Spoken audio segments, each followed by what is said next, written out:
देखो चलो ठीक है, स्लाइडिंग फिलामेंट थ्योरी मैकेनिज्म हमको पढ़नी थी। मैंने लास्ट क्लास में आपको दिखाया तो वो है इसमें, देखो ये लास्ट चैप्टर है। ये वाला लास्ट चैप्टर हमने यहाँ तक किया होता लास्ट क्लास में, है ना। अब ये नोटबुक में एड ऑन रहता है। ये देखो, ये वाला याद आया, ये डायग्राम मैंने पढ़ाया था, देखो यस दोनों, सर। है ना। ये डायग्राम पढ़ाया था ना, तो हम लोगों ने लास्ट में याद। अब आप सिर्फ ये देख करके मुझे बता दो कि मैंने लिखवा दिया था नहीं लिखवा दिया था ये सर प्रोटीन। लिखवा दिया था सर, आपने बोला था कि थिक मायोफिलामेंट से स्टार्ट करना है। राइट राइट राइट, ठीक है चलो। तो इसके आगे अब आप डालेंगे स्लाइडिंग फिलामेंट थ्योरी मैकेनिज्म। ये आपके स्कूल के लिए सबसे ज्यादा इंपॉर्टेंट टॉपिक है ना। स्लाइडिंग फिलामेंट थ्योरी ये 3 मार्कर में नहीं, मुश्किल है, वैसे 5 मार्कर में आने की पूरी उम्मीद है। It depends school to school, but still आप 5 मार्कर मान के चलिए इसको, है ना। अब देखो इसमें भी क्या है, देखता हूँ अगर मेरे पास नोट्स पड़े तो मैं नोट्स ऐड ऑन करता हूँ, है ना। और उससे आपको समझ में आ जाएगा। मैंने खुद में एक मैकेनिज्म बनाया था, तो अगर वो मेरे पास है, स्केलेटल सिस्टम होना चाहिए वैसे।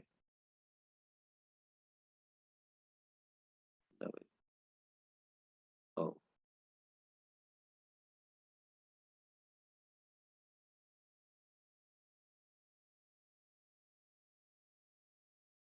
ठीक ओ, ठीक है, आ गया। देखो,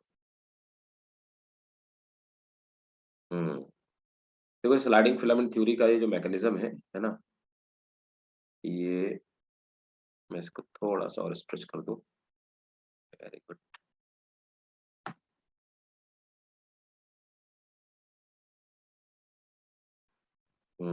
पूरा मैकेनिज्म आ गया है, ठीक है। अरे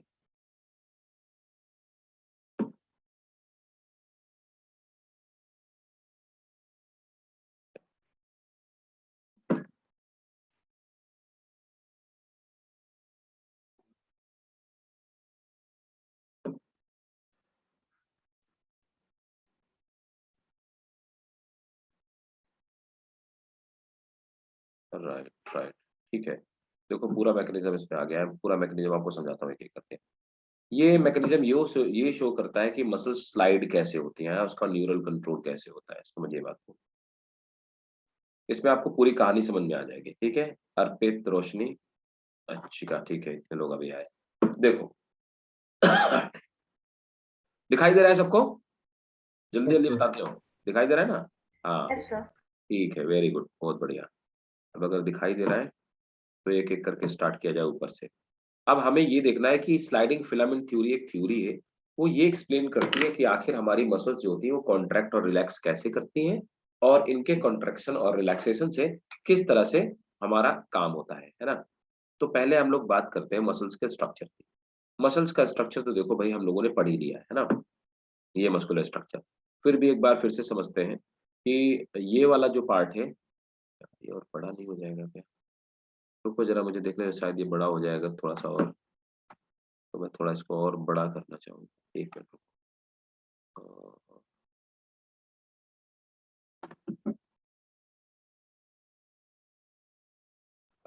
आ गया। अरे ठीक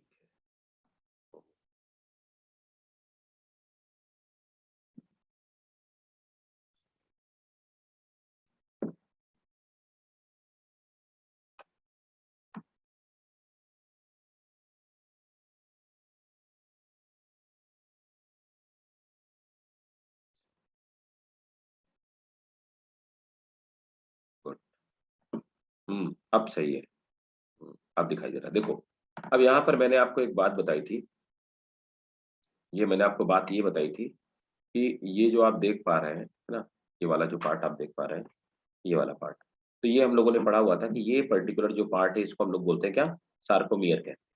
सार्कोमियर का मतलब होता है कि 2 ज्वेट बैंड के बीच का डिफरेंस, है ना। जेट बैंड के बीच का ये जो डायग्राम आपको दिखाई दे रहा है, इसमें जो साइड में आपको फिलामेंट दिखाई रहे हैं वो थिन फिलामेंट है ना, और उनके बीच बीच में जो डार्क कलर के थिक फिलामेंट है।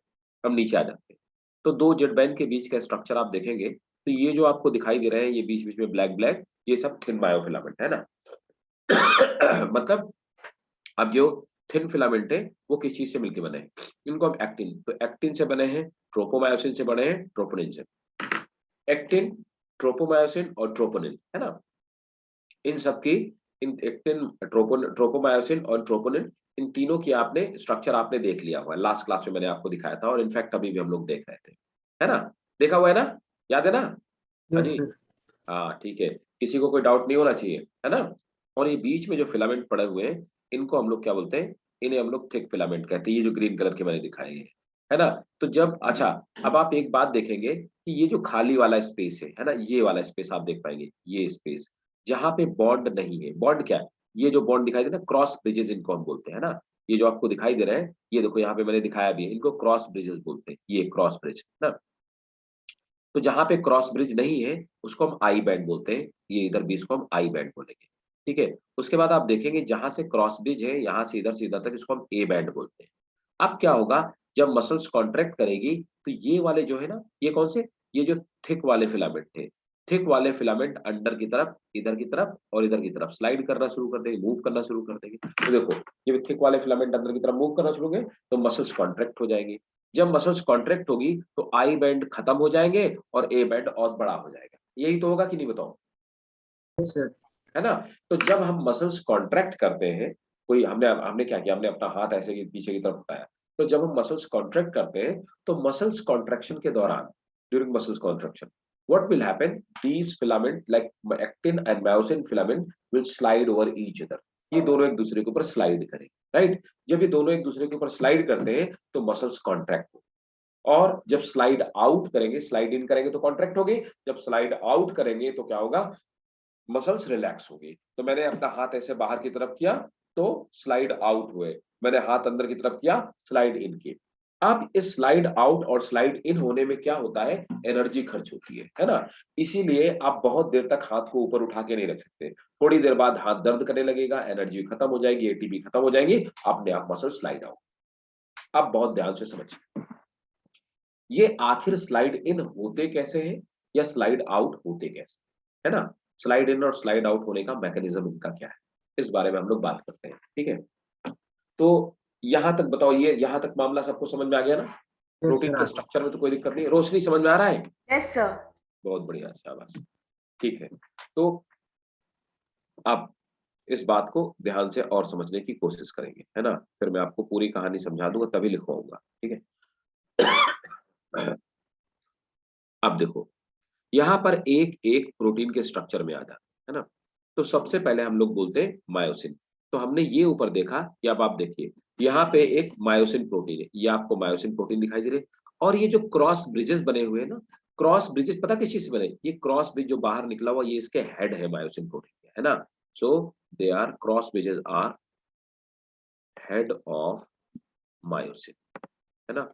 ये मायोसिन का हेड है, ध्यान दीजिएगा, मनो स्क्रीनशॉट लेते रहिए, है ना। इससे बढ़िया से एक्सप्लेनेशन कोई नहीं हो सकता है, आप ध्यान से बिल्कुल समझिए, आपको पूरी समझ में आ जाएगी। अब देखो यहां पर क्या है कि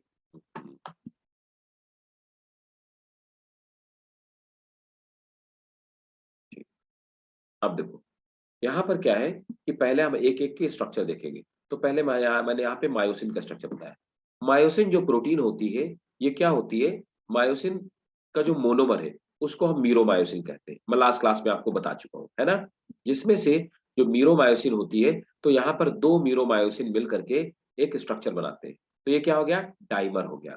अब मायोसिन जो प्रोटीन है उसका एक टेल वाला है, इसको हम LMM बोलते हैं, लाइट मीरोमायोसिन, है ना, ठीक है। और ऊपर क्या है, इसका जो हेड है ये हैवी प्रोटीन का बना होता है, इसको HMM बोलते हैं, हैवी मीरोमायोसिन। तो मीरोमायोसिन के दो पार्ट है, लाइट मीरोमायोसिन क्योंकि लाइट चेन है, और हैवी मीरोमायोसिन, बीच वाला पार्ट नेक कहलाता है। जो ये बाहर की तरफ हेड लिखे हैं, यही हेड क्या करते हैं, क्रॉस ब्रिजेस का फॉर्मेशन करते हैं, ठीक है। तो देखो हेड कैसे करते हैं, ऐसे चलते हैं, ऐसे ऐसे कैसे, ये देखो ऐसे ऐसे करके चलते हैं, ठीक है। तो एक जगह ब्रिज बनाते रहेंगे, टूटता रहेगा, ब्रिज बनाते रहेंगे, और ये आगे की तरफ मूव करता रहेगा, समझ गया ना। इस तरह से, इस तरह किस तरह से, ये इस तरह से, देखो इस तरह से हेड इस तरह से वॉक करते हैं। और इस वॉक करने की वजह से देखो, जैसे मेरा हाथ आगे की तरफ बढ़ रहा है ना, तो हेड वॉक करते रहेंगे और पीछे वाला पार्ट ऐसे ही बढ़ता रहता है, इस तरह से मसल अंदर की तरफ स्लाइड होती है। अब देखिए ये मायोसिन, तो हमेशा ये जो हेड वाला पार्ट होता है ये मायोसिन का है, तो मायोसिन में एक्टिन बाइंडिंग साइट होगी, और ये नीचे वाली जो एक्टिन है ना, एक्टिन में मायोसिन बाइंडिंग साइट होगा। देखिए हेड में दो रीजन है, एक तो एक्टिन बाइंडिंग साइट, जहां पे ये एक्टिन प्रोटीन को हेड क्या करेगा, बाइंड करेगा। देखो ये मेरा नेल है, तो नेल मान लो क्या है, मायोसिन, ये वाली एक्टिन है, ठीक है, और ये मायोसिन का हेड है, तो मायोसिन का हेड इस पर टच होगा, तो इसके आगे की तरफ क्या है, एक्टिन बाइंडिंग साइट, ठीक है ना, क्योंकि ये नीचे वाली जो प्रोटीन है एक्टिन में क्या कर रहा है, बाइंड कर रहा है। क्लियर है? बाइंड करने के लिए नीचे क्या है, एटीपी बाइंडिंग साइट, ये एंजाइम की तरह का फंक्शन करता है। इट एक्ट एज एंजाइम, कैसे काम करता है, एंजाइम की तरह। ये क्या करता है, एटीपी को ब्रेक करता है और एनर्जी प्रोवाइड कराता है। तो जो क्रॉस आर्म है, देखो ये क्रॉस ब्रिजेस है, ये दो चीज से मिलकर बनते हैं, head and neck of meromyosin. Clear है? बोलो भाई, समझ आया? Yes sir. देखो इसमें लिखा है मायोसिन, मैंने आपको बताया भी था कि पूछा भी जा चुका है मायोसिन का मोनोमर क्या होता है, ये क्वेश्चन ऑलरेडी नीट पे पूछा हुआ क्वेश्चन। देखो, head of meromyosin made up of two polypeptide chain helically arrange, तो दो पॉलीपेप्टाइड चेन से मिलकर बना है, दोनों helically arrange. Head works as enzyme, ATPase enzyme. It can break ATP into ADP and releases energy. ठीक है? अब देखो नीचे वाले पार्ट में आ जाओ, यहां वाले पार्ट, इसको भी थोड़ा सा मैं लार्ज करता हूं, फिर आपको दिखाता हूं।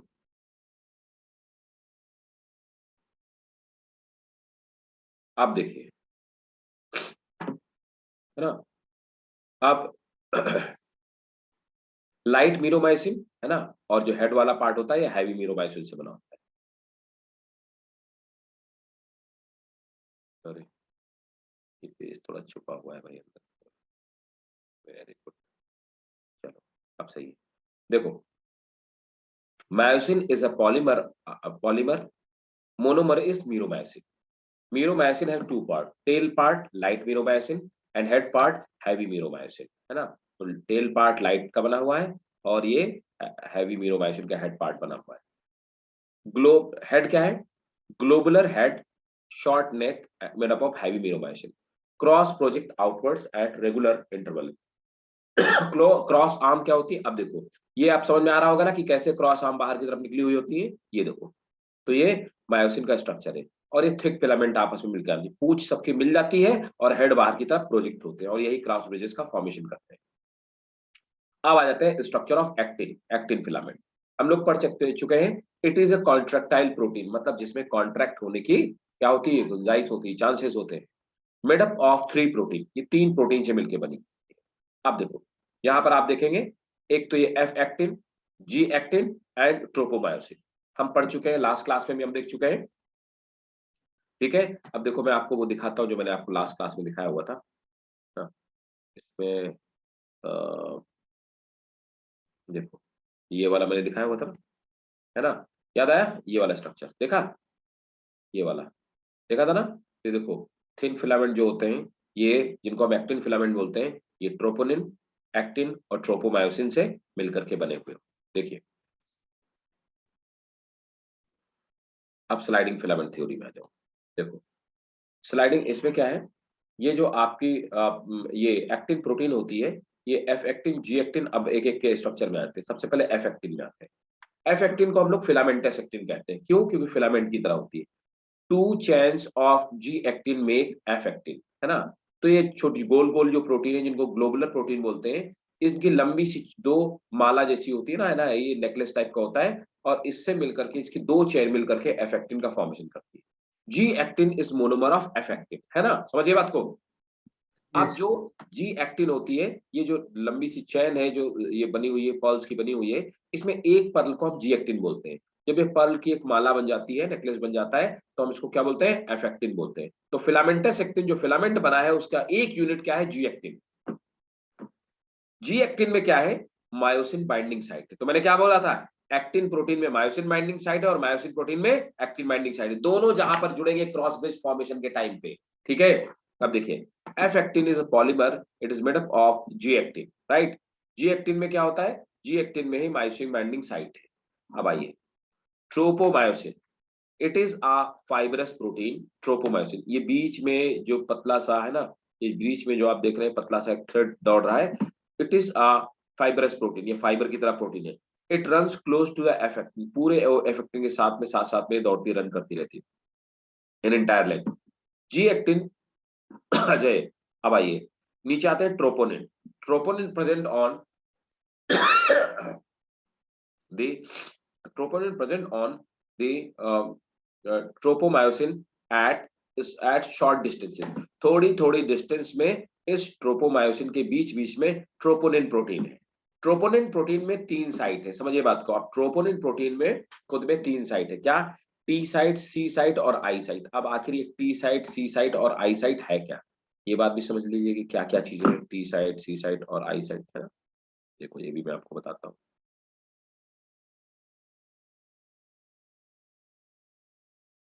इसको जरा बड़ा कर लिया जाए, ज्यादा क्लियरली दिख।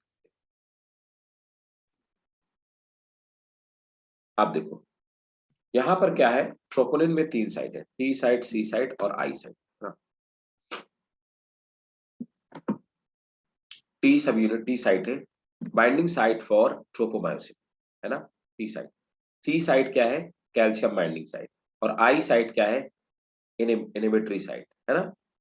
आप टी सब यूनिट क्या है, बाइंडिंग साइट फॉर ट्रोपोमायोसिन, है ना। समझिए मेरी बात को, बाइंडिंग साइट फॉर ट्रोपोमायोसिन, यहाँ पे बाइंडिंग साइट है।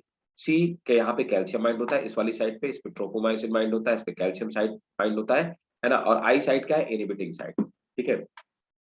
जब तक ये आई साइट एक्टिवेट है तब तक ये क्या करेगी, एक्टिन प्रोटीन के ऊपर, है ना, मायोसिन को बाइंड नहीं करने देगी। During the relax condition tropomyosin and troponin makes the G actin entire length, है ना।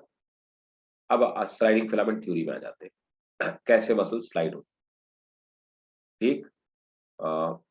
देखिए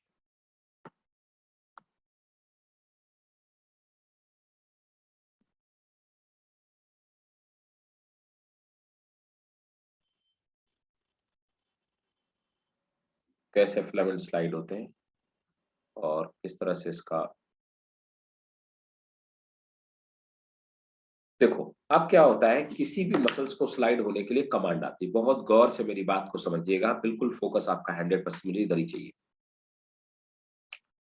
sliding filament theory, sliding filament theory में क्या होता है, जो मोटर न्यूरॉन्स होते हैं वो फिलामेंट किसी मसल्स के लिए ऑर्डर लेकर के आते हैं कि इसको कॉन्ट्रैक्ट होना है ना।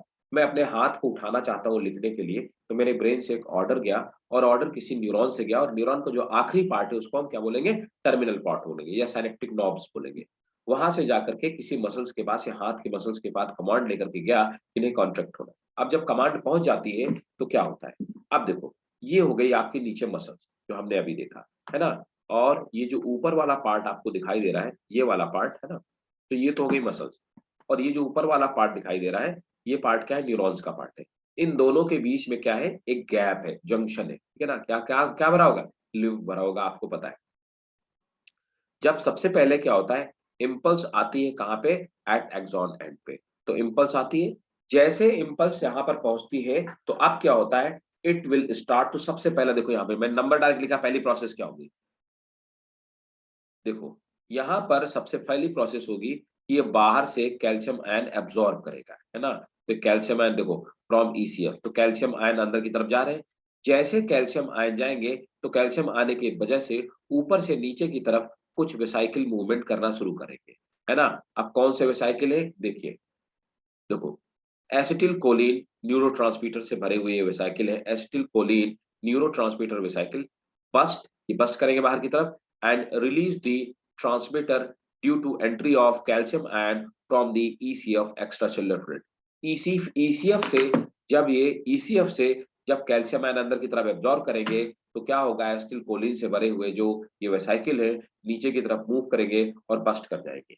ये बस्ट जब कर जाएंगे तो यहाँ पर क्या रिलीज करेंगे, इसको ACH लिखते हैं, एसिटिल क्लोरीन को रिलीज करेंगे। एसिटिल कोलिन जब रिलीज हो जाएगा तो अब क्या होता है, मसल्स की आउटर सरफेस पर कुछ रिसेप्टर पाए जाते हैं। देखो receptor protein and muscular surface, ये एसिटिल कोलिन को क्या करेंगे, एब्जॉर्ब कर लेंगे, है ना, रिसीव कर लेंगे। अंदर की तरफ कुछ स्ट्रक्चर आपको दिखाई दे रहे हैं, इनको टी ट्यूब्स कहते हैं, है ना। तो वर्टिकल कुछ एंडोप्लाज्मिक रेटिकुलम से बने हुए होते हैं, है ना, इनको वर्टिकल वर्टिकुलर तो जो वर्टिकल जो बने हुए इनको टी ट्यूब्यूल्स बोलते हैं। अब क्या होगा, यहाँ पे बाहर की तरफ मेम्ब्रेन, उसको हम सार्कोलेमा बोलते हैं। अब देखिए ये जो दोनों के बीच का गैप, इसको हमने क्या बोला, ये ऊपर वाला मोटर प्लेट है ना, और नीचे वाला रिसेप्शन प्रोटीन है, और इसको बोलते हैं न्यूरोमस्कुलर जंक्शन। जहां पे न्यूरॉन्स और मसल्स एक दूसरे के कांटेक्ट में आते हैं उसको न्यूरोमस्कुलर जंक्शन बोलते हैं। न्यूरोमस्कुलर जंक्शन में एसिलिन कोलिन आया, रिसेप्टर ने रिसीव किया और इन्फॉर्मेशन आगे की तरफ कैरी फॉरवर्ड कर दी। अंदर इन्फॉर्मेशन जब गई तो अंदर इन्फॉर्मेशन मतलब क्या, अंदर एसिटिल कोलिन जब अंदर की तरफ एंट्री करता है तो आप देखिए यहाँ पर सार्कोप्लाज्मिक रेटिकुलम पाए जाते हैं। हम पहले भी बात कर चुके हैं इनको एल ट्यूबुलिन। तो जो लेटरल पड़े हैं वो एल ट्यूबुलिन, जो वर्टिकल पड़े हैं ये सब क्या है, सार्कोप्लाज्मिक रेटिकुलम ही है, मतलब एंडोप्लाज्मिक रेटिकुलम का मॉडिफिकेशन है ना। तो सार्कोप्लाज्मिक रेटिकुलम क्या करते हैं, ये कैल्शियम को एब्जॉर्ब करेंगे। देखो यहाँ फंक्शन लिखा हुआ है सार्कोप्लाज्मिक रेटिकुलम, ये क्वेश्चन भी नीट में कई बार पूछा हुआ है। Storing the calcium ion, also called L-tubulin. Calcium ion release when acetylcholine reaches to reticulum. जैसे एसिटिलकोलिन ऊपर से आकर के इनके पास पहुंचता है, ये कैल्शियम आयन को बाहर प्रोटोप्लाज्म में रिलीज कर देते हैं। कैल्शियम आयन जैसे रिलीज हो जाता है तो अब क्या होता है, समझिए बात को। कैल्शियम आयन के रिलीज होते हैं, कैल्शियम आयन जैसे रिलीज हुआ तो कैल्शियम आयन बाहर आया। अब ये स्ट्रक्चर क्या है, ये जी एक्टिन का स्ट्रक्चर है, समझे, ये जी एक्टिन का स्ट्रक्चर है। लेकिन जी एक्टिन में यहां पर आप देखिए, यहां पर एक्टिव मायोसिन साइट पाई जाती है, ठीक है, मायोसिन साइट। लेकिन इस एक्टिव मायोसिन साइट को मास्क किया है, क्या कहते हैं समझे, किसने, ट्रोपोमायोसिन। ऊपर से एक प्रोटीन है जिसने छुपा रखा, हाइड कर रखा है ना।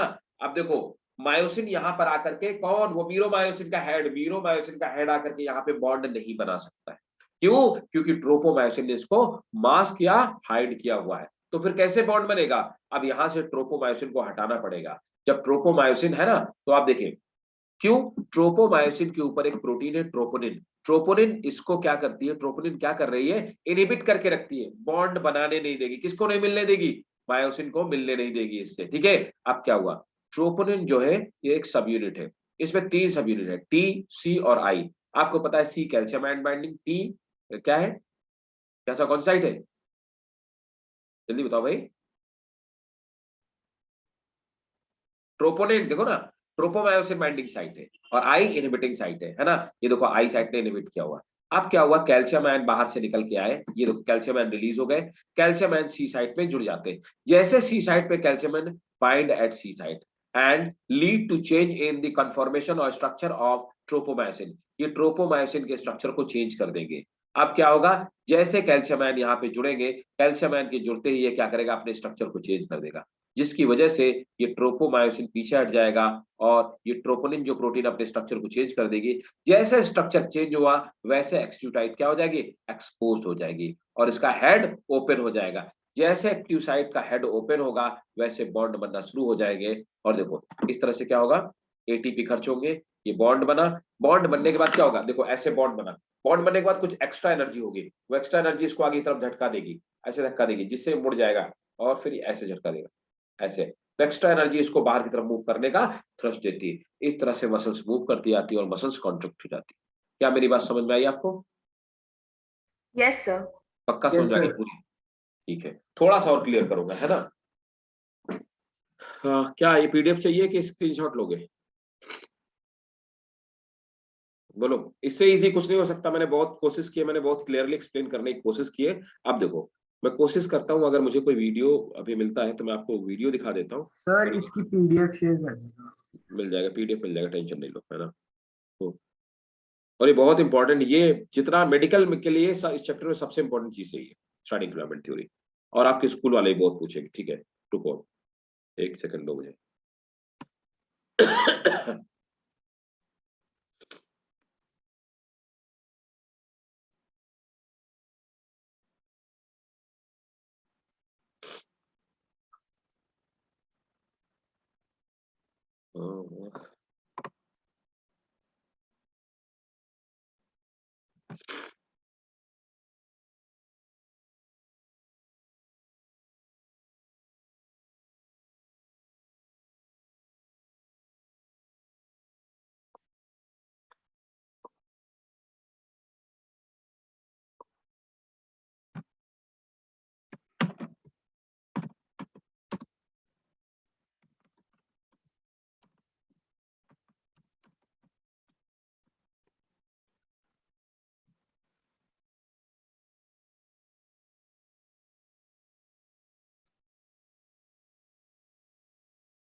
एक मिनट दो, मैं आपको दिखाता हूँ, एक एनिमेशन दिखाने की कोशिश कैसे फिलामेंट थ्योरी स्लाइड होती है।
देखो मसल्स कैसे कॉन्ट्रैक्ट होती है, अब मैं आपको दिखाता हूँ।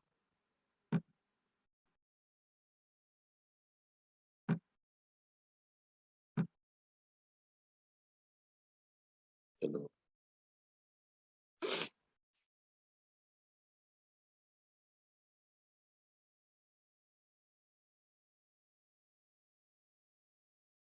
देखो,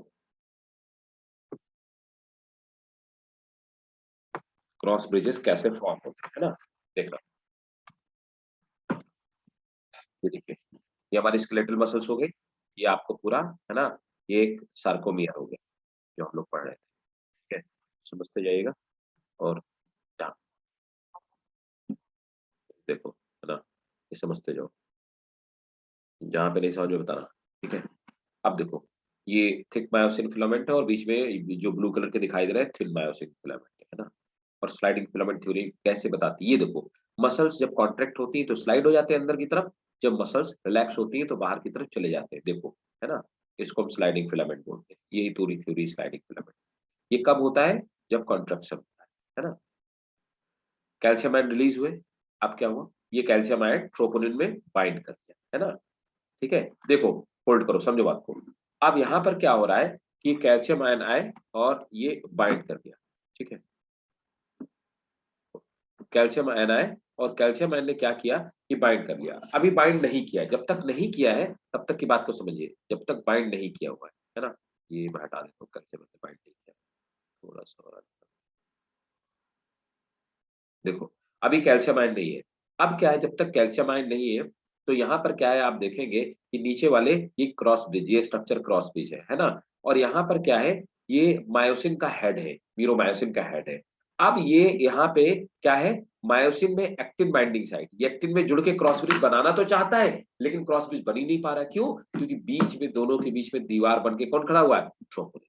जैसे कैल्शियम आया, ये जो दीवार है ट्रोपोनिन, इसको हटा दिया जाएगा। कैसे हटाएगा, ये देखिए, इसका स्ट्रक्चर चेंज हुआ। जैसे इसका स्ट्रक्चर चेंज हुआ, ये देखिए, अब यहाँ पर मायोसिन में क्या है, एक्टिन बाइंडिंग साइट, और ये एक्टिन में जो मायोसिन बाइंडिंग साइट छुपी हुई थी, मास्क थी, वो क्या हो गई, वो एक्सपोज हो गई। अब देखिए, एक्सपोज हो गई, ये देखिए मायोसिन बाइंडिंग साइट है, और यहाँ पर एक्टिन में, मायोसिन में क्या है, एक्टिन बाइंडिंग साइट है। एटीपी एडीपी में कन्वर्ट हो गया, एनर्जी खर्च हो गई, है ना, एनर्जी का एक्सपेंशन हुआ। जब एनर्जी एक्सपेंड हो गई, ये देखिए, तो एक्टिन क्या है, मायोसिन के साथ बॉन्ड बना लिया है। अब जो इस एटीपी के खर्च होने से जो एक्स्ट्रा एनर्जी बची हुई है, वो एक्स्ट्रा एनर्जी ये इसको इस तरह से पुश दे देगी, है ना, इस तरह से पुश देगी, ये एक्स्ट्रा एनर्जी थ्रस्ट देती है, ठीक है ना।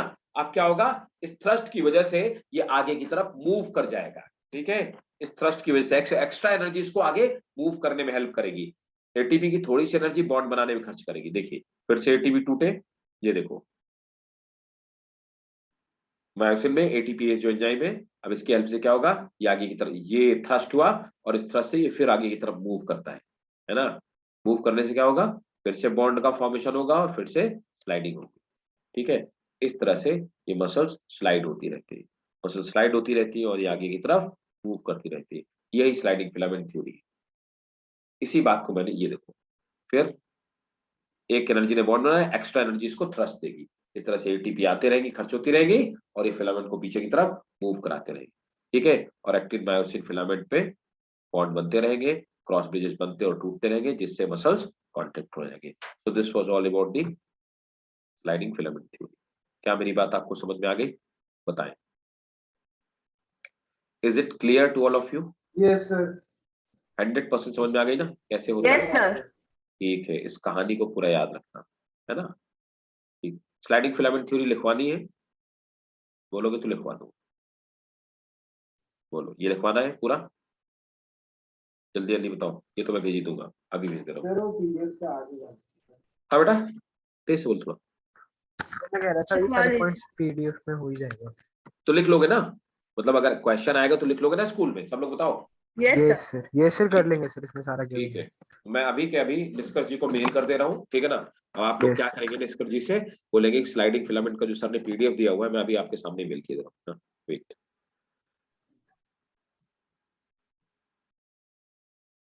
अभी रुको, मैं मेल कर देता हूँ, अदरवाइज मिस ना हो जाए।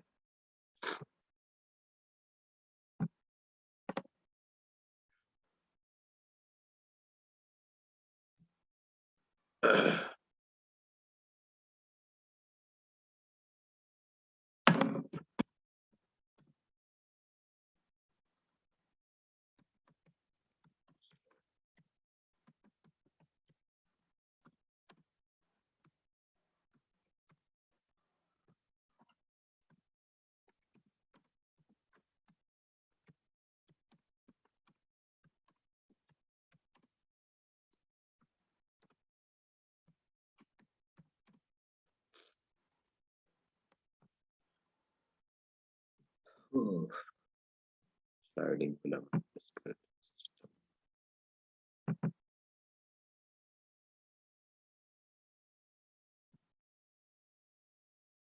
ठीक है।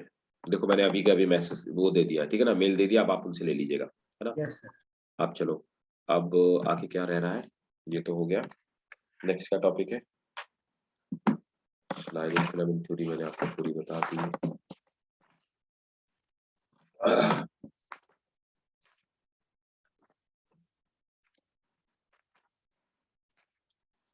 ठीक है, तो ये चैप्टर भाई लोगों कंप्लीट हो गया हमारा, हो गया ना, ठीक है। Yes sir. Yes, sir. Joints मैं आपको बता ही चुका हूँ पहले, है ना। और कुछ चीज रह रही है, वो क्या है, एक चीज और रह रही है, डिसऑर्डर्स, थोड़े बड़े जो डिसऑर्डर होते हैं, वो डिसऑर्डर भी आपको बता दीजिए। इसमें एक डिजीज है मस्थीनिया ग्रेविस, उससे क्वेश्चन पूछा गया है मेडिकल एग्जामिनेशन में, मस्थीनिया ग्रेविस। हालांकि वो तो आपके स्कूल वाले भी सस्ते हैं, दो दो नंबर वालों में, है ना। इसके बाद वाला है, ज्यादा बड़ा तो नहीं है, इसमें एक ही चीज इंपॉर्टेंट है, मतलब एक ही चीज थोड़ी सी समझना पड़ेगा।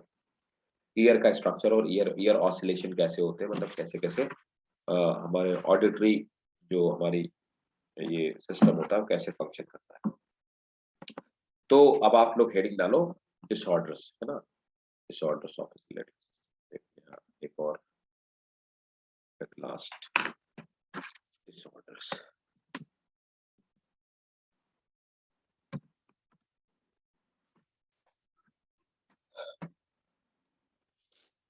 सबसे पहला भाई लोगों को डिसऑर्डर है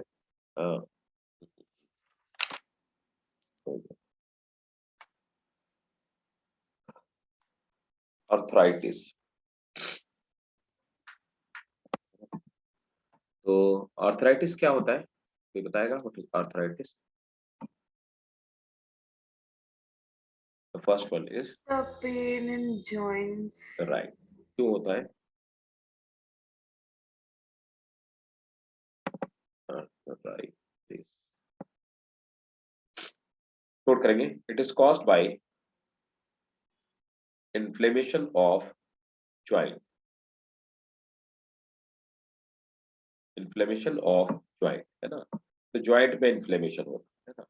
इसमें सबसे पहला जो होता है रिमेटॉइड अर्थराइटिस। रिमेटॉइड अर्थराइटिस मैं लिख देता हूँ, फिर आपको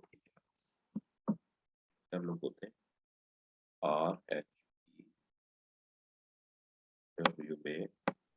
RHEWAY rheumatoid arthritis.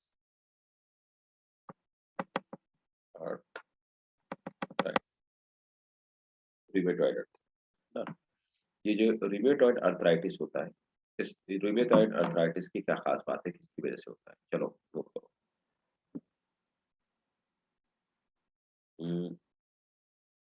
This is the inflammation of this is the inflammation of synovial membrane, inflammation of synovial membrane, याद है ना synovial membrane, synovial fluid, Yes, sir. ठीक है, synovial membrane in the joints, full stop. When this membrane, which is source of synovial fluid, comes inflamed, it produces too much fluid, comes inflamed, it produces too much fluid, comes inflamed, it produces too much fluid, full stop.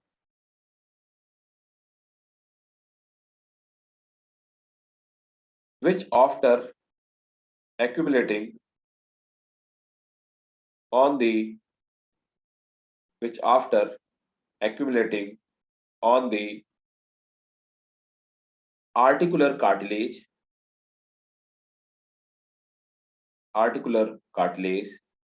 and causes erosion causes erosion.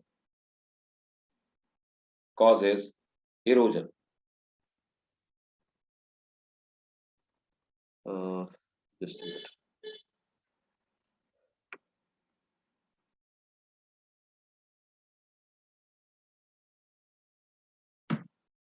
The fibrous tissues attached to the bone, fibrous tissues attached to the bone, making joints immovable, making joints immovable, making joints immovable. First, full stop. Several joints are affected by it. Full stop. The joint swell and becomes extremely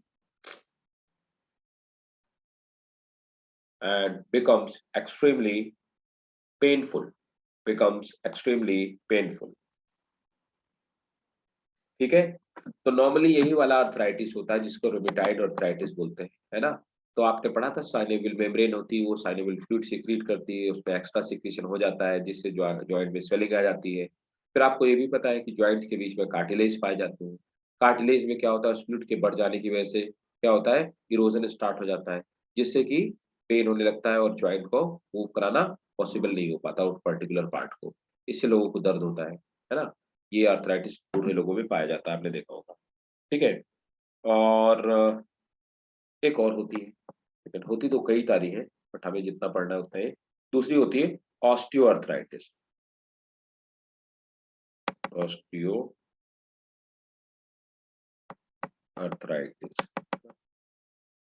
osteoarthritis भी देख लीजिए।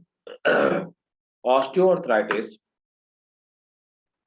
is also called osteoarthritis is also called degenerative joint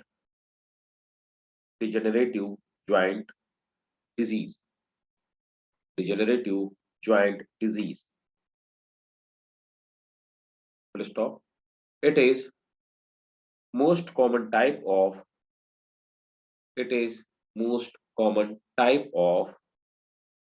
joint disease.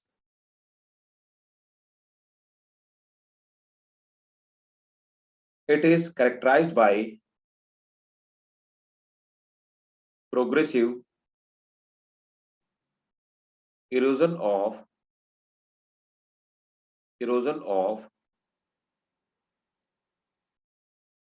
articular cartilage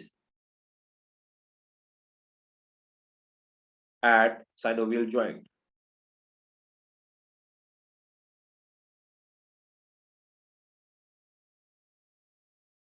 The term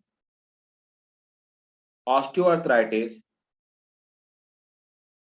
implies as inflammatory disease.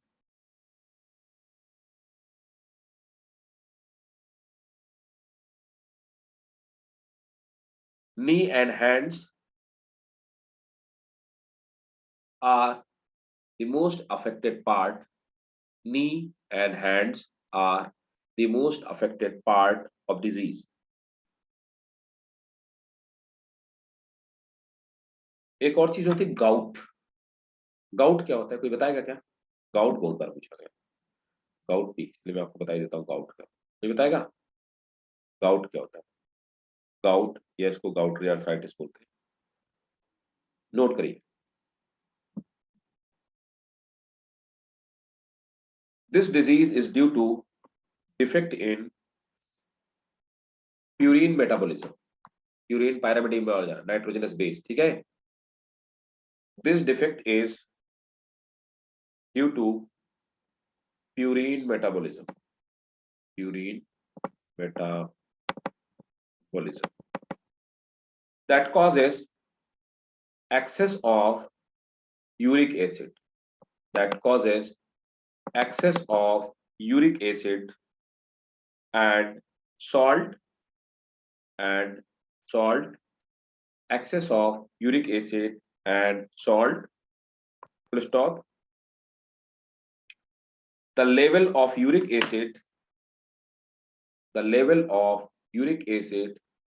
is raised in blood. The level of uric acid is raised in blood, and crystal of its salt,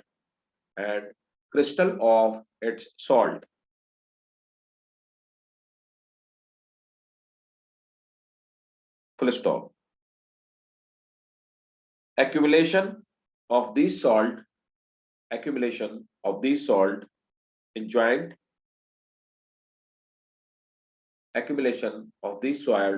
in joint, causes pain. देखो gout पे क्या होता है, इसकी purine की metabolism नहीं होता, जिससे यूरिक एसिड फॉर्म हो जाता है. यूरिक एसिड के क्रिस्टल फॉर्म हो जाते हैं. ये जब मूवमेंट होता है तो इस मूवमेंट में क्या करते हैं, वो रगड़ते हैं, स्केच डालते हैं, जिसकी वजह से बंदे को पेन होता है. ठीक है, इतने तरह की आर्थराइटिस होती है. तीनों याद रखिएगा, इसमें ऊपर वाली और आखिरी वाला गाउट कई बार पूछा गया है ना. रूमेटाइड आर्थराइटिस भी कई बार पूछा गया. ठीक है, क्लियर है, समझ आ गया तीनों? Yes sir. Yes, sir. एक और बहुत ज्यादा, हालांकि आपको ये वाली डिजीज तो खैर आपको वो पता ही होगी. ऑस्टियोपोरोसिस पता है ना? ऑस्टियोपोरोसिस बोलो. ऑस्टियो माने क्या हुआ बोलो. अरे बेवकूफो, ऑस्टियो माने बोन्स. ऑस्टियोलॉजी तो कहते हैं स्टडी ऑफ बोन्स को, नहीं कहते? Yes sir. तो ऑस्टियो का मतलब होगा बोन्स. पोरेसिस का क्या मतलब हुआ? पोर हो जाना, छेद हो जाना. खत्म बात, समझ में आ गई. और किसी भी अगर बायोलॉजी के टर्म में आखिरी में आईएस लगाए तो भाई साहब आप 99.999% मानिए कि वो डिजीज ही है. आर्थराइटिस, रूमेटाइटिस, ठीक है, आप देख लो जितनी भी डिजीज है 99% डिजीज में आईएस लगा होगा. तो बायोलॉजी के टर्म में आईएस लगा तो डिजीज ही है ना. तो देखो, ऑस्टियोपोरोसिस मतलब हड्डियों में छेद हो जाने की डिजीज. क्या होता है कि फीमेल्स में और ओल्ड एज पीपल में ज्यादा होती है. कैल्शियम की कमी के कारण ब्लड में कैल्शियम की कमी हो गई, कैल्शियम डेफिशिएंसी हो गई, जिसकी वजह से ब्लड क्या करता है, अपने ब्लड अपने में कैल्शियम के लेवल को मेंटेन रखने के लिए वो हड्डियों से, बोन से वो मांगना शुरू कर देता है कैल्शियम, जिससे बोन्स का कैल्शियम निकल के ब्लड में आ जाता है. बोन्स में छोटे छोटे छेद हो जाते हैं, गिरने में आसानी से टूट जाते हैं और जोड़ने में टाइम ज्यादा लगता है. इस बीमारी को अपन ऑस्टियोपोरोसिस कहते हैं. समझ आ गया? Is it clear? Yes, sir. हाँ, ये हो गया हमारी ऑस्टियोपोरोसिस डिजीज. ठीक है, और नोट कर लो. Osteoporosis is a disease in which bones loses. Osteoporosis is a disease in which bones loses mineral and fiber from matrix. Bone loses mineral and fibers from matrix.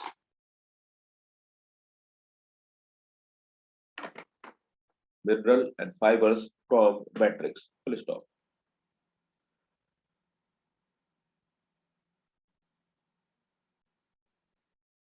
There are more chances of fracture.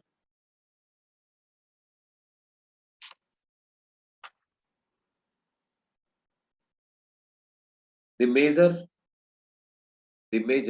reasons are imbalances in hormones. The major reason are imbalances the hormones like calcitonin, growth hormone, etc.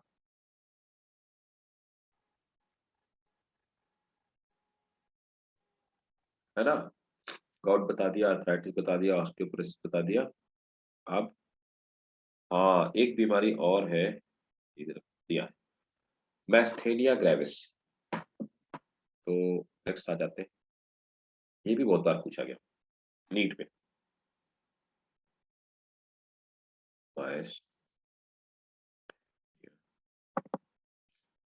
Gravis, तो मैस्थेनिया gravis क्या होती है? This is auto immune disorder. क्या होते हैं ये? Auto immune disorder मतलब क्या हुआ? जब खुद का शरीर खुद को ही मारना शुरू कर दे, वही तो ऑटो इम्यून डिसऑर्डर है ना? हमारी ही बॉडी का जो एंटीबॉडीज वगैरह होती है, वो हमारे खिलाफ काम करने लगे। क्या होता है? कैंसर, ब्लड कैंसर में हमारी ही डब्ल्यूबीसी हमारी ही दूसरी सेल को खाना शुरू कर देती है। ठीक है, ऑटो इम्यून डिजीज हमारी जिसको हमारे मतलब ये वही बात हो गई कि जिसको रक्षक बनाया गया वही भक्षक बन गया, राइट? ना जिसको सेफ्टी सिक्योरिटी के लिए रखा गया वही आपको लूटने पे उतर आया। ठीक है, that is auto immune disease, right? अपने आप वो अपनी ही बॉडी को, तो बॉडी खुद को ही मारना शुरू कर देती है। नोट करें, it is auto immune disorder affecting neuromuscular junction. It is autoimmune disorder affecting neuromuscular junction, leading to fatigue, leading to fatigue, leading to fatigue.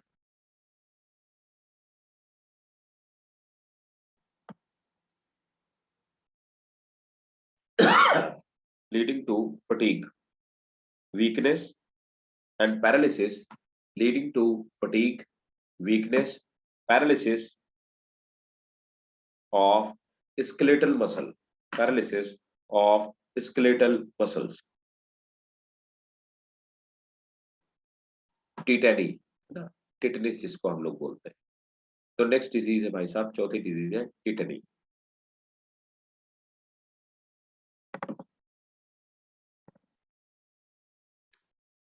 Note करेंगे, rapid muscular contraction in muscles, rapid muscular contraction in muscles due to low calcium, due to low calcium in body fluid. Last but not the least, muscular dystrophy, ये भी बहुत important. मैस्थेनिया gravis और muscular डायस्ट्रोफी, ये सब disease बहुत important, बहुत बार आप देखिएगा, आपको बहुत बार क्वेश्चन पेपर में मिलेंगे नीट के, लेकिन स्कूल वाले भी उतने ही इंटरेस्ट से पूछते हैं जितना नीट वाले पूछते हैं। तो that is muscular डायस्ट्रोफी।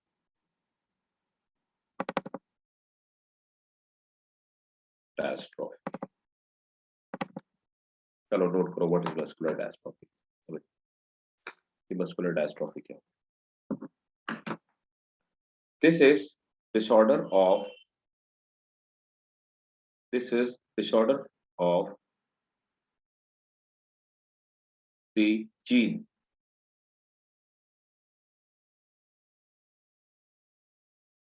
The X chromosome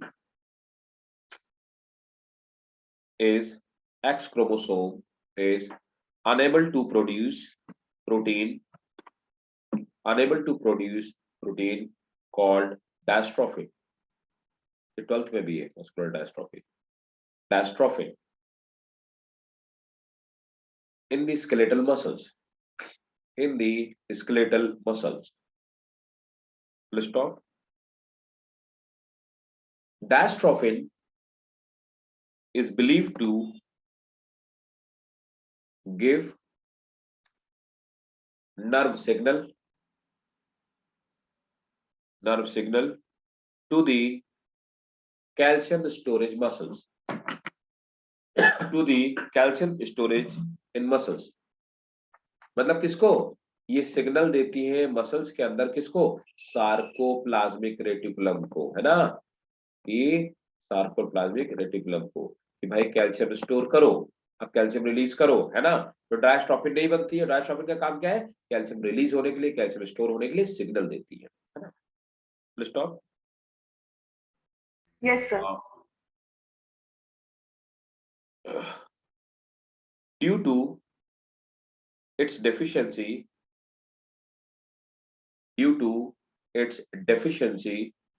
calcium is not released from muscle. Full stop. As a result, muscle contraction do not takes place. As a result, muscle contraction do not takes place. Full stop. Abnormal rise to calcium level in the muscles releases enzyme that destroy actin myosin,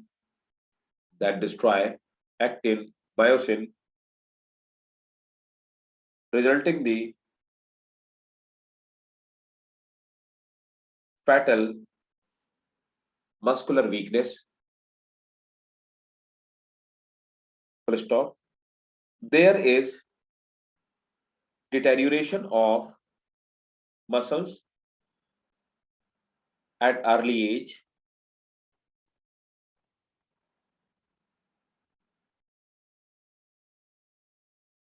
Death take place, ये तय है, इस पे मौत तय है.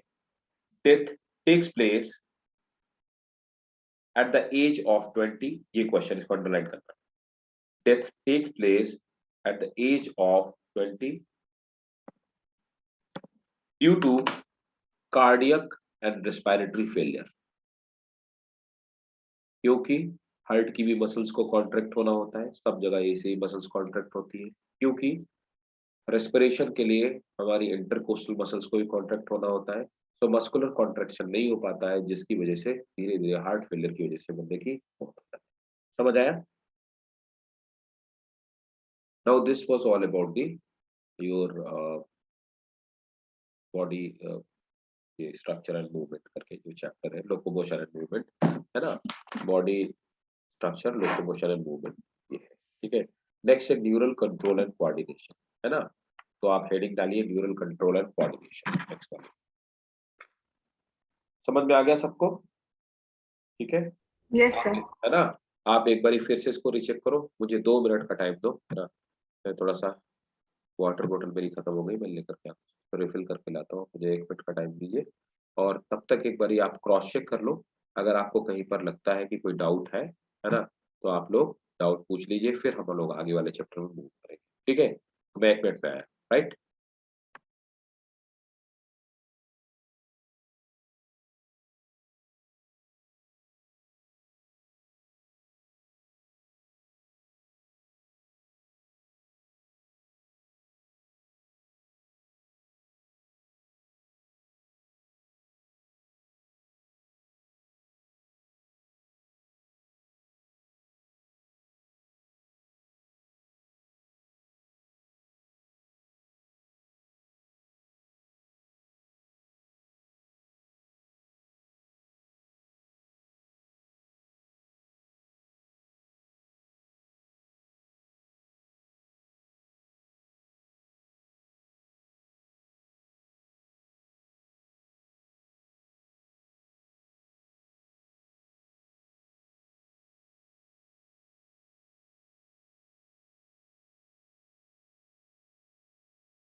बताओ भाई, कोई डाउट है? Any doubt? No, sir. कोई डाउट नहीं? ठीक है, आगे स्टार्ट किया जाए नेक्स्ट चैप्टर। Yes, sir. चलो, तो हेडिंग डालो न्यूरल कंट्रोल एंड कोऑर्डिनेशन, है ना। तो यहाँ मतलब कुल मिलाकर के हमारा नर्वस सिस्टम हम लोग स्टार्ट करते हैं। ठीक है, तो नर्वस सिस्टम मेरे हिसाब से शायद ये सेकंड लास्ट चैप्टर होना चाहिए, है ना। एक ही चैप्टर और बचा होगा, और बाकी तो हम लोग पूरा कर चुके ना। Yes, sir. हाँ।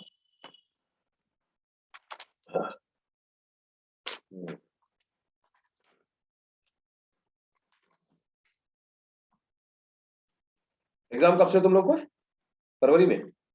Sir, February end में शायद। अभी तो बहुत टाइम, तुम भूल तो नहीं जाओगे तुम लोग तब तक? No, sir. अरे याद रहे, क्या बात है, वेरी गुड। पता लगा इतने दिन हमने पढ़ाया और तुम भूल गए।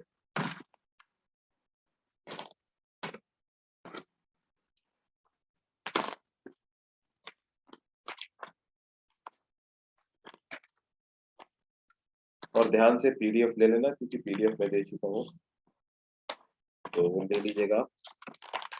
चलो भाई, neural control and coordination start किया जाए।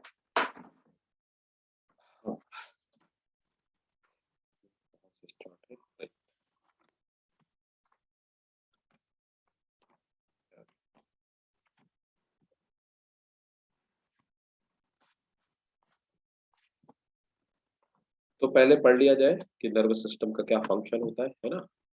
तो सिंपल है, कमांड जाती है तो लेने का काम होता है ना? पहले क्या, पहले न्यूरल सिस्टम पढ़ाया जाए। तो हेडिंग डालो न्यूरल सिस्टम।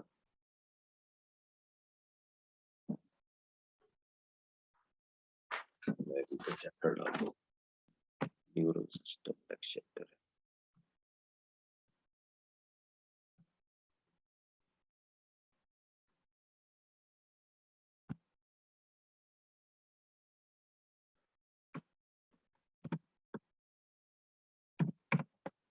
पहले हम लोग इसको नर्वस सिस्टम कहा करते थे, आजकल न्यूरल सिस्टम कहा जाता है।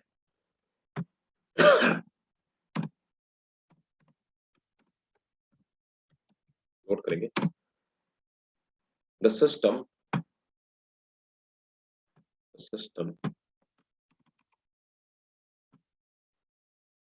that the system involves in control and coordination of the system involves in the control and coordination of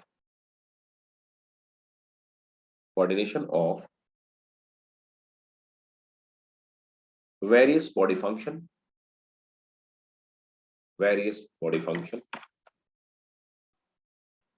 through neurons। तो बेसिक यूनिट यहाँ पे क्या है, न्यूरॉन्स है। जैसे हमने पढ़ा था एक्सक्रीशन में, बेसिक जो यूनिट थी, फंक्शनल यूनिट थी, उनको हमने नेफ्रॉन का। तो यहाँ पे इसकी बेसिक यूनिट क्या है, न्यूरॉन्स है। तो बेसिक सेल हम कह सकते हैं neurons, right. Neural system was previously called nervous system. अब नहीं कहते, गलत है, अब नर्वस सिस्टम कहना गलत था। Neural system was previously called nervous system, perform two function. अब याद रखना, क्वेश्चन स्कूल वाले आपके पूछेंगे कि भाई साहब नर्वस सिस्टम का फंक्शन क्या है ना। तो it involves two function. First, that is coordination. First is coordination, and the second one is integration।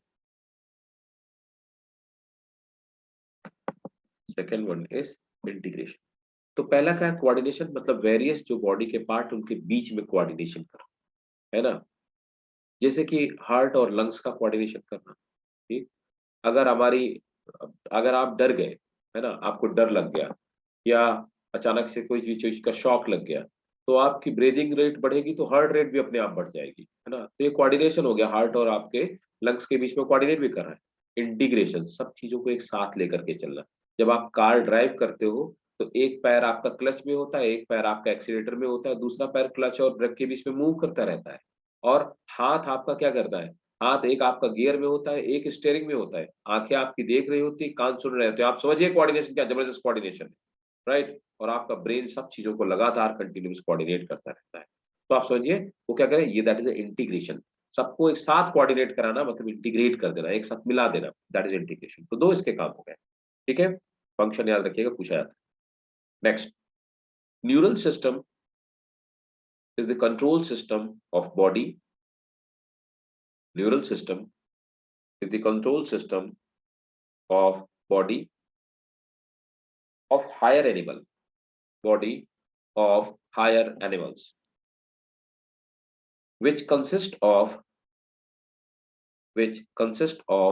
highly specialized cell, which consist of highly specialized cell called neurons. Next point. Neural system of higher animal, neural system of higher animal. highly specialized. अच्छा, neural system is a control system of body of higher animals which consist of highly specialized cells, highly specialized cells called neurons. Next, neural system of a higher animal, neural system of higher animal perform three functions. Neural system of higher animal perform three main functions. First, receiving.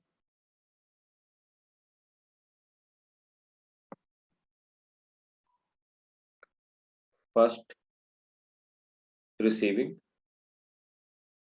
Sensory input तो पहला लिखेंगे ऐसे करके, a लिखो, a receiving sensory input from external and internal, receiving sensory input from external and internal environment by sensory nerve, by sensory nerve to central nervous system, sensory nerve to central nervous system. तो ये बाहर से input को receive करने का काम करता है, जिससे कि जो सेंसरी नर्व होती है वो बाहर से इनपुट को रिसीव करने का काम है ना। सेकंड हो गया रिस्पॉन्डिंग, सेकंड इज रिस्पॉन्डिंग, है ना। तो पहला तो सेंसरी इनपुट लिया है ना, सेकंड इज रिस्पॉन्डिंग। अब को रिस्पॉन्स करना, तो नेक्स्ट नोट करेंगे रिस्पॉन्डिंग। अब ब्रेन ऑर्डर देता है ना। Responding stimuli transmitted, stimuli transmitting motor command, stimuli transmitting motor command from CNS, from CNS to determine the response of body part और सेल। तो रिस्पॉन्डिंग मतलब अब सीएनएस से वो कमांड बाहर चली गई है ना। इसमें क्या था, बाहर से कमांड सीएनएस के पास आई, मतलब स्टिमुलाई सीएनएस के पास आई, सीएनएस से अब बाकी बॉडी पार्ट, इन दोनों के बीच में भी एक काम हुआ है, डिसीजन मेकिंग का काम है ना। तो थर्ड फंक्शन डालेंगे नर्वस सिस्टम का, processing. Third is processing. The input information in CNS, the input information in CNS is processed, अच्छा, आप मुझे इसके पहले का मैं आपसे एक क्वेश्चन पूछना चाहूंगा, व्हाट इज स्टिमुलाई? स्टिमुलाई क्या होता है? स्टिमुलाई प्लूरल टर्म है, ये भी जान लो, और इसका सिंगुलर क्या है? स्टिमुलस।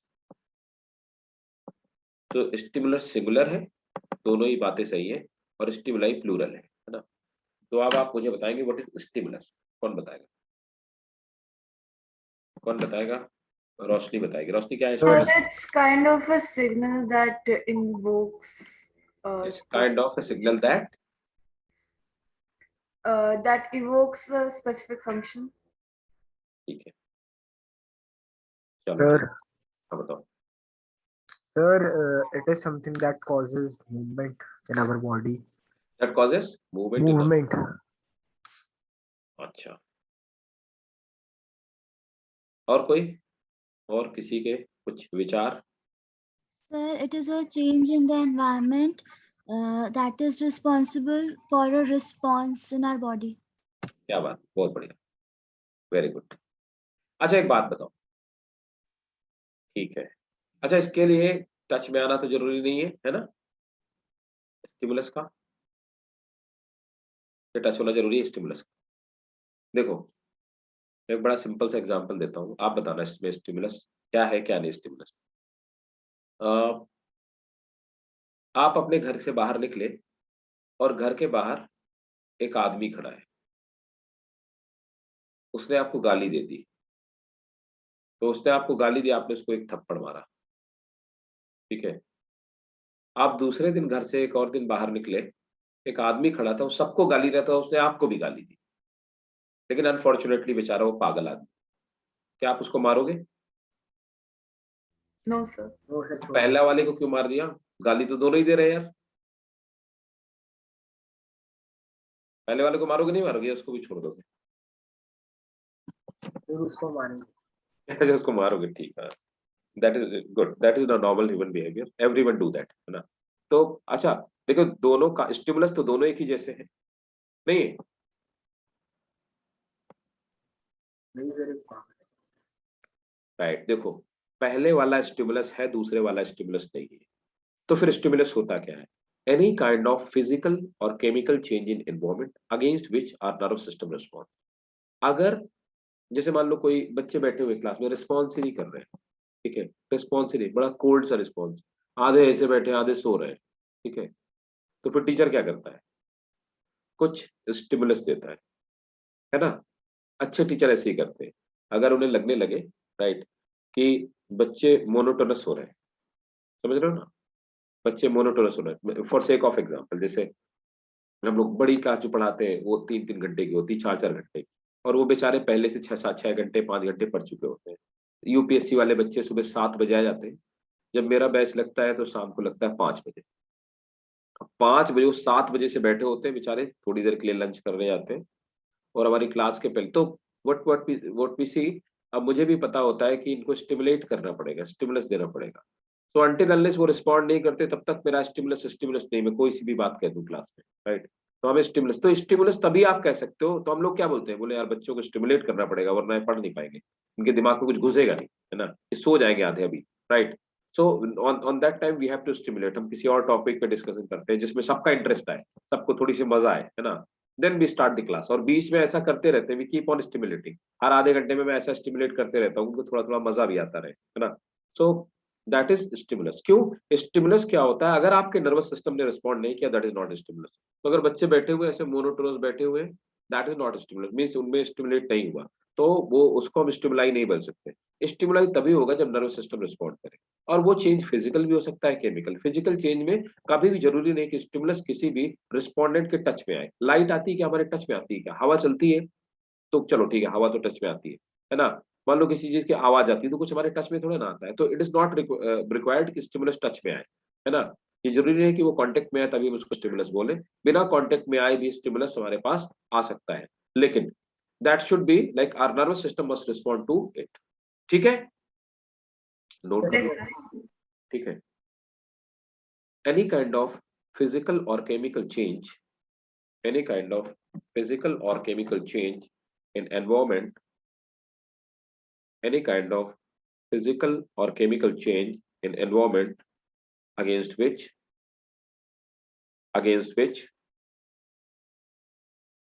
our nervous system,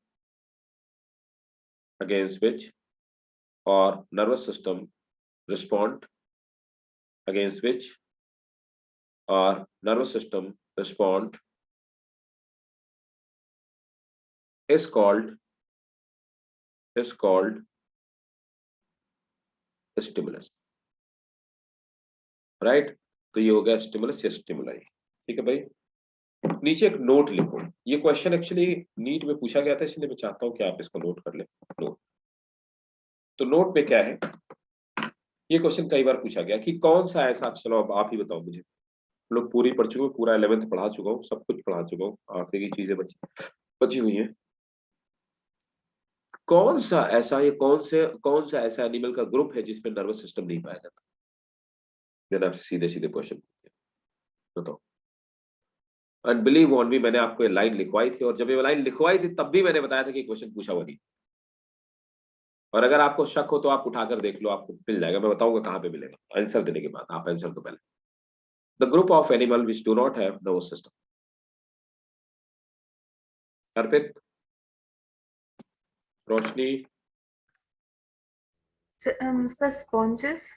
हाँ क्या बात है, वेरी गुड, एक्सीलेंट। याद करो, आप देखना, आप वो एनिमल क्लासिफिकेशन देखना, आप पूरी Yes तरह sir, से, yes sir, हाँ मैंने आपको sponges लिखवाया याद था, आ गया। है ना। स्पॉन्जेस नोट कर लो। तो नोट देखो, ये नोट करके ऐसे लिखो, sponges are the only group of animal, sponges are the only group of animals that do not have neurons. Full stop. Insects have well better organized nervous system. Insects have well better organized nervous system. Well better organized nervous system where brain is present. Well better organized nervous system where brain is present. Right? मैं आपको neurons का diagram दिखा देता हूँ, लिखा मैं आपको next class में दूंगा, तब तक मैं आपको न्यूरॉन्स का डायग्राम दिखा देता हूँ। न्यूरॉन्स कैसे होते हैं।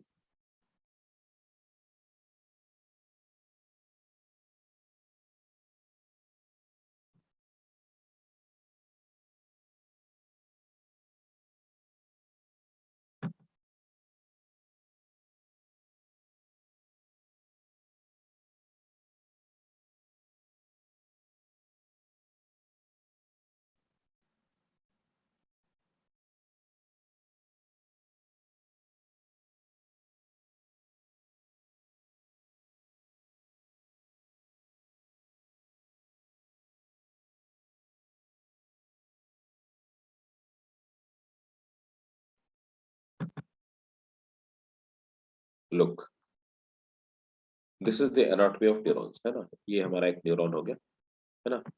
देखो, तो न्यूरॉन्स की एनाटॉमी में आप देखोगे कि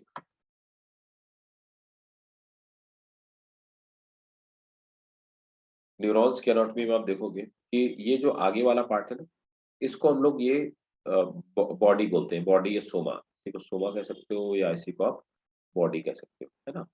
और ये ग्रे कलर का होता है, और ये जो एक्सॉन वाला पार्ट होता है ये एक्चुअली व्हाइट कलर का होता है ना। तो इसको दो पार्ट में, ऐसे तीन पार्ट में डिवाइड करते हैं इनफैक्ट। और ये पीछे वाला जो पार्ट होता है इसको आप रूट कहते हो। तो ये हो गया रूट, है ना। और ये वाला पार्ट जो हो गया, दिस इज कॉल्ड सोमा और body, then axon and then root part. ये सोमा या बॉडी होता है ना, इसके अंदर ये जो आपको दिखाई दे रहा है, इसको हम लोग क्या बोलते हैं, this part is called actually neuroplasm. इसके अंदर जो प्रोटोप्लाज्म भरा है उसे हम स्पेशली न्यूरोप्लाज्म कहते हैं, है ना। न्यूरोप्लाज्म हो गया। ये वाला जो पार्ट है, जो ब्रांचेस है, जो स्टिमुलस को रिसीव करने का काम करती है, विच रिसीव स्टिमुलाई, है ना। इनको हम लोग क्या कहते हैं, इन्हें हम डेंड्राइट कहते हैं। इसके अंदर एक बड़ा सा न्यूक्लियस पाया जाता है, और अंदर की तरफ आप देखेंगे ये एक्सॉन पाया जाता है, व्हाइट कलर का है। एक्सॉन के ऊपर की जो सेल्स होती हैं इन्हें हम माइलिन सेल्स कहते हैं, है ना। माइलिन सेल्स, इनके बीच में यहाँ पे ज्वाइंट्स होते हैं, इन्हें नोड ऑफ रैनवियर कहते हैं। यहाँ से भी कोई ब्रांचिंग हो सकती है न्यूरॉन्स की, तो न्यूरॉन में भी ब्रांच है इसमें। सो branches of neuron arises, neuron arises from here। Myelin एक कलर की व्हाइट प्रोटीन होती है, और ये बाहर की कवरिंग मतलब सीथ का फॉर्मेशन करती है। It makes heat outside, right. और ये श्वान सेल हो गई, ये श्वान सेल ही क्या करती है, माइलिन शीट को निकालने मतलब एक्सक्रीट करने का फंक्शन कर सकती है। एक्सॉन माइलिनेटेड हो सकता है और नॉन माइलिनेटेड